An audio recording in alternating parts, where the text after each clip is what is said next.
Our special telephone guest today is Fabian Forte, in fact. I'm not quite sure how many people actually realize your last name, Fabian.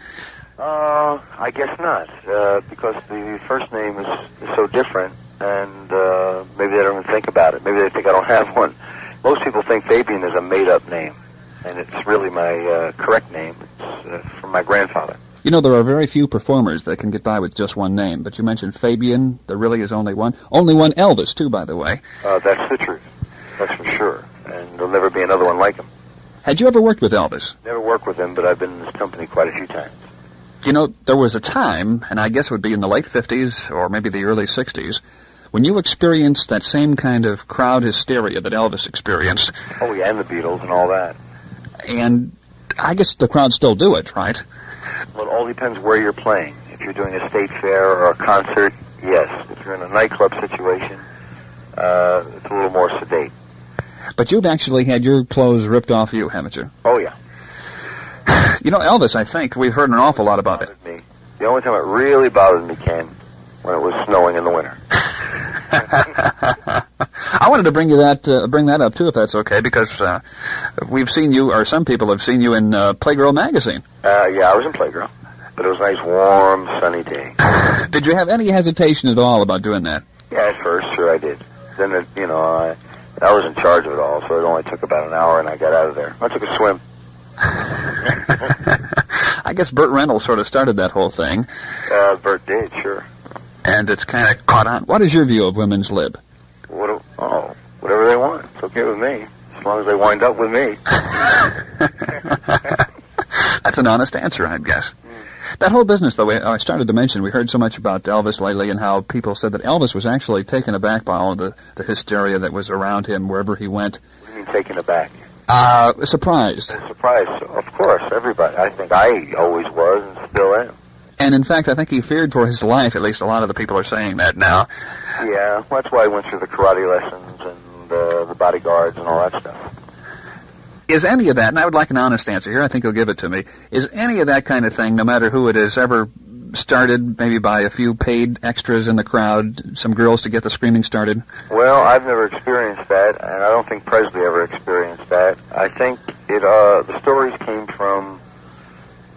See, this is only hearsay, and we're dealing with speculation, so it can't be an honest answer. I heard it, like, with Sinatra and things like that in the early days. But that was only, like, in the beginning, not now.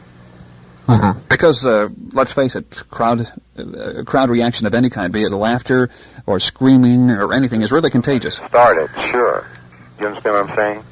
But Elvis never experienced that I know of in our conversations, and I've never experienced it. Or even the other guys in the 50s, like Rick Nelson and, Rydell and Checker, Mm-hmm. So we really can't say that Sinatra had somebody do it either. No, it's only speculation. It's only hearsay. But it seems like once it gets started, then the trend kind of continues. Yeah. That's the way it seems to be, like the Beatles, and things like that. I doubt it. Let's put it that way. In my opinion, I doubt it. Mm-hmm. As I understand it in your act, Fabian, at the Playboy Club in Lake Geneva, you actually show, a shot of film from the 1958 period or so? That's right. I start out my show with my two very talented, pretty girls, and Marcy Gensick and A Freaky Trees, and then there's a film that I show, which is short. It's about 3 minutes, and it takes you back from my age of 15, and it brings you up to date until today. And it shows some old Dick Clark footage and Red Skelton footage and some of the movies I was in with John Wayne and things like that. And it kind of brings people up to date. Mm-hmm. We've seen you in North to Alaska with John Wayne. That's right. And you worked with Jimmy Stewart, Bing Crosby, and a lot of things on my own. In fact, there's been about 25 films I've been involved in. I guess for the most part, we'd consider you more of an actor than we would a singer. That's true. I've only been back in the singing business about, it's going on 4 years now. What I'd like to tell you about, your audience might be interested in, if they watch Laverne and Shirley. I just flew in from Los Angeles day before yesterday, and I'm on a segment called Laverne and Shirley Meets Fabian. And it's a really funny show, It's a funny show anyway, but the segment that I did just broke me up. That'll be on the end of October, beginning of November. And as long as we're plugging things, I might as well plug the Dick Clark special, which I'm on October 11th with everybody. We'll watch for that. That's a 2-hour special. There seems to be a big resurgence or a real interest in the 50s, isn't there? Yeah. It's been going on, I guess, for about 6 years now. With Happy Days and Laverne and Shirley. Shirley, right. I guess it started with the Waltons, but that was before your time. That was the Depression time. Yeah, that was just a little before my time, because I was born in 43. But it kind of, it tends to make us look at ourselves and say, hey, where are we going here anyway? Yeah, and where we've been. Yeah. Don't you think? I guess so. I guess since the Vietnam situation and all that kind of thing, it seems like it's a nicer time to look at the 50s for some reason. Well, of course it is. In those days, we weren't told exactly what was going on. They kept everything kind of quiet. You know, and we just went along our merry way with Eisenhower. I'm not putting him down, I'm just saying nobody knew anything. Let me find this out. You live in Los Angeles, right? Correct. What does Fabian do in his off time? My off time? Well, it hasn't been too much lately because we've been recording and stuff like that, but I like to see films. That's my main interest in life. I don't know, I go to the beach. I take my truck out in the desert when I get time, my 4-wheel drive, and just do whatever comes natural. I was going to say the beach down there in San Diego that we've heard about here in the last couple of days. Oh, Black Beach? Yeah. Yeah. You've been there, huh? No, I haven't. Oh, okay. I haven't been down there, but they're going to vote on it soon, if they're going to keep it open or not. I wonder if they are going to. I think people should be able to do what they want to do, you know? People want to go and... Yeah, they don't have to go there, right? They don't have to go there. It's a choice.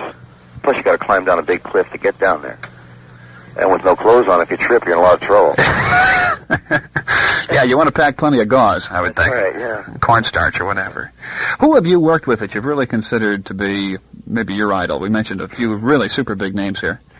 My idol that I've worked with? Well, mainly Jimmy Stewart, of course. And, of course, John Wayne. Those two guys really blew me out when I worked with those guys. That's for sure. And, let's see, we mentioned that you were in the films, obviously. Now you're starting to do some recording again. Yeah. What are the songs you're doing now? Rock and roll. I've never stopped loving rock and roll. And, of course, there's a lot of ballads involved in the album, too. Okay, and you're not doing it to a disco style, huh? No, I decided not to do that because everybody else was. And there's nothing wrong with disco, but it's just not my style. Rock and roll is, and ballads are. Well, let's invite the folks up to see you, Fabian. I've enjoyed talking to you. Thank you, Ken. You're going to be at the Playboy Club in Lake Geneva through Sunday night, if I'm not mistaken. You're absolutely right. And if any of your listeners would like to come by, we'd appreciate it very much. Well, we'll invite them up. Hey, lump of sugar, you look kind of sweet. Cuter than a baby walking down the street. When I look into your eyes, I want to leave. I can't conceal that you make me feel like a tiger. Ooh, like a tiger. Just to see you smile really drives me up. I wanna growl. Wow. I'm feeling stronger than a grizzly bear, soaring like an eagle flying through the air. When I get you in my arms, you better beware. I go insane 'cause I can't be tamed like a tiger. Ooh, like a tiger. Ooh, just to see you smile nearly drives me up. I wanna growl. Wow. You keep my heart jumping like a kangaroo, floating like an onion in a bowl of stew.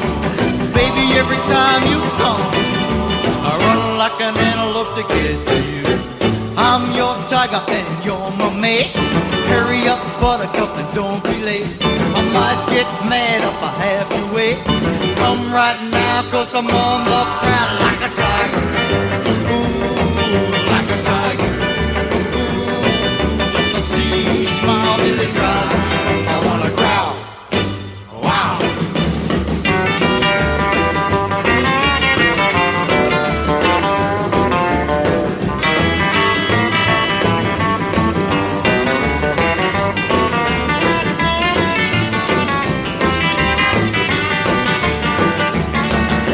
You keep my heart jumping like a kangaroo, floating like an onion in a bowl of stew.